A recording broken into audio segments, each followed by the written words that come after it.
Hello guys, welcome back to my channel. అందరూ ఎలా ఉన్నారు? బాగున్నారా? నేనైతే చాలా బాగున్నాను. ఈరోజు రెసిపీ ఏంటో తెలుసా? ఫిష్ ఫ్రై అండ్ ఫిష్ పులుసు. ఫస్ట్ అయితే చింతపండుని వాటర్లో నానబెట్టుకోవాలి. ఒక నిమ్మకాయ సైజ్ అంత చింతపండు తీసుకుంటే సరిపోతుంది. ఈ ఫిష్ పులుసు అనేది నేను మా అమ్మ రెసిపీ ట్రై చేస్తున్నాను. దీనికి ఒక సీక్రెట్ మసాలా ఉంది. మీరు కూడా ఒకసారి ఇలా ట్రై చేయండి. ఆ సీక్రెట్ మసాలా కోసం ఫస్ట్ అయితే మనం ఆనియన్స్ని కట్ చేసుకోవాలి. పెద్దదైతే ఒకటి సరిపోతుంది. నా దగ్గర చిన్న ఆనియన్స్ ఉన్నాయని 4 to 5 ఆనియన్స్ తీసుకొని ఇట్లా పెద్ద పెద్ద పీసెస్ లానే కట్ చేసుకోవాలి. ఒక్క ఆనియన్ని మనం ఇలా 4 పీసెస్గా చేసుకుంటే సరిపోతుంది. ఇప్పుడు ఒక గిన్నె పెట్టుకొని అందులో 1 టేబుల్ స్పూన్ ఆయిల్ వేసుకొని ఆయిల్లోనే మనం కట్ చేసుకున్న ఆనియన్స్ని యాడ్ చేసుకోవాలి. ఆనియన్స్ కలర్ చేంజ్ అవ్వాలి. లైట్గా బ్రౌనిష్ కలర్ వచ్చేంత వరకు ఫ్రై చేస్తూనే ఉండాలి. అది కూడా సిమ్లో పెట్టి. ఆనియన్స్ వేగాయా లేదా అని మనం ఎలా తెలుసుకోవాలంటే వాటి కలర్ అండ్ అలాగే మనకు ఒక మంచి అరోమా వస్తుంది. ఆ స్మెల్ని బట్టి ఆనియన్స్ వేగిపోయాయని మనకు అర్థమైపోతుంది.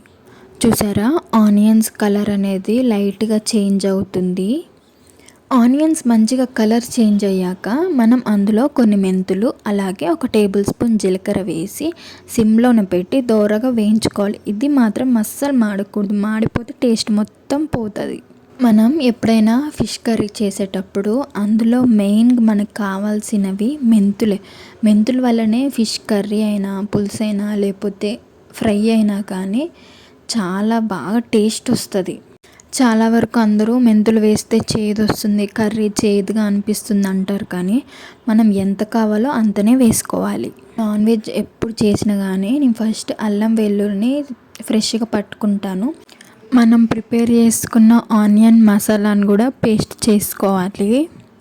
ఇప్పుడు క్లీన్ చేసిన ఫిష్ తీసుకొని 2 టేబుల్ స్పూన్ కారం, 1.5 స్పూన్ సాల్ట్, అలాగే అల్లం వెల్లుల్లి పేస్ట్, మనం మసాలా పేస్ట్ని ప్రిపేర్ చేసుకున్నాం కదా అది, 1 tablespoon oil, masala and చిటికెడంతా పసుపు. ఇలా మొత్తం అన్నీ సరిపోయేటట్టు మీ టేస్ట్కి తగ్గట్టు మీరు ఉప్పు కారంని అడ్జస్ట్ చేసుకోండి.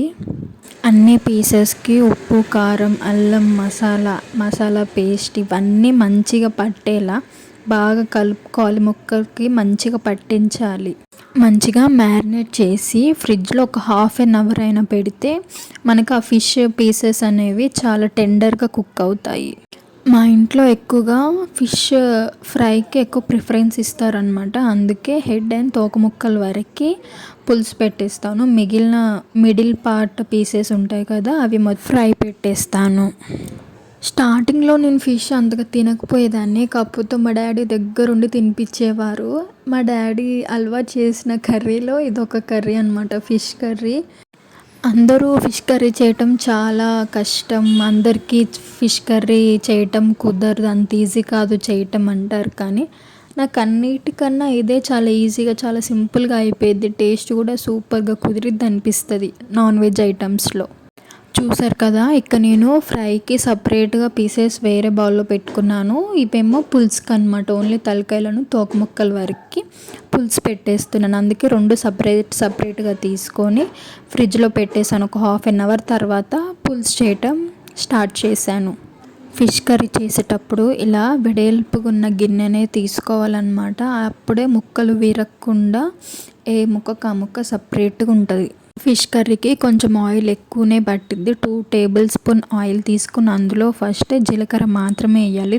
జీలకర్ర కొంచెం వేగిన తర్వాతకి అందులో మనం నిలువుగా కట్ చేసుకున్న ఆనియన్స్, పచ్చిమిర్చి అలాగే కొంచెం కరివేపాకు వేయాలి. ఫిష్ కర్రీ చేసేటప్పుడు మనం ఎక్కువగా గంట పెట్టి తిప్పకూడదు అనమాట. అలా తిప్పితే పీసెస్ అన్నీ విరిగిపోయి మొత్తం ముళ్ళులు అయిపోద్ది పులుసు అంతా. ఫిష్ కర్రీ చేసేటప్పుడు మనం మెయిన్గా గుర్తుంచుకోవాల్సింది కారం కొంచెం ఎక్కువనే వేయాలి. ఎందుకంటే మనం చింతపండు రసం వేస్తాం కాబట్టి ఆ పులుపుని ఈ కారం మొత్తం రెండింటిని మంచిగా అడ్జస్ట్ చేస్తేనే పులుసు కూడా మంచిగా టేస్ట్ వస్తుంది. మనం ఫిష్ కర్రీ చేసేటప్పుడు గంట అంటే మనం తిప్పటానికి గంట యూజ్ చేస్తాం కదా, ఆ గంట పెట్టకుండా ఇలాంటి ఒక పొడుగు స్పూన్ పెడితే పీసెస్ విరగకుండా ఓన్లీ పీసెస్ వరకు మనం చిన్నగా తీయొచ్చు, చిన్నగా కలపొచ్చు అనమాట సైడ్ నుంచి. ఇది వచ్చేసి మా అమ్మ టెక్నిక్. ఆనియన్ కొంచెం ఫ్రై అయిన తర్వాతకి కొంచెం అల్లం వెల్లుల్లి పేస్ట్, అలాగే 1 టేబుల్ స్పూన్ పసుపు వేసి మంచిగా వేగిన తర్వాతకి మనం మ్యారినేట్ చేసుకున్న ఫిష్ పీసెస్ని ఇందులో యాడ్ చేసుకోవాలి.